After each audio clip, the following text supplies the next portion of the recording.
प्रागज्योतिषपूर म्हणजेच आत्ताचे आसाम येथे राज्य करणाऱ्या नरकासुराने आपल्या शक्तीच्या बळावर देवतांपासून मानवापर्यंत सर्वांनाच त्रस्त केले होते। त्याने 16,000 राजकन्यांचे आणि स्त्रियांचे अपहरण करून त्यांना आपल्या कारागृहात डांबले होते। तसेच इंद्राचा ऐरावत हत्ती आणि अदिती मातेची कुंडलीही चोरली होती। त्याच्या अत्याचाराने पृथ्वी माताही त्रस्त झाली होती। अखेरीस नरकासुराचा अत्याचार असह्य झाल्यावर श्रीकृष्णांनी आपली पत्नी सत्यभामा यांच्यासह युद्धात प्रवेश केला। सत्यभामा या भूमातेचा अवतार असल्याने त्यांच्या हातूनच नरकासुराचा वध व्हावा अशी दैवी योजना होती। घनघोर युद्धानंतर सत्यभामेच्या साह्याने श्रीकृष्णांनी नरकासुराचा वध केला आणि या क्रूर राक्षसाला नरकात धाडले। या विजयामुळे 16,000 स्त्रियांची आणि राजकन्यांची सुटका झाली।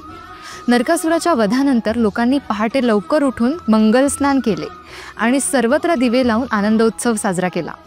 या मंगल विजयाची आणि मुक्तीच्या सोहळ्याची आठवण म्हणूनच हा दिवस नरक चतुर्दशी म्हणून साजरा केला जातो। पुढील अपडेट्स जाणून घेण्यासाठी आमच्या चॅनलला सबस्क्राइब करा व बेल आयकॉन प्रेस करायला विसरू नका।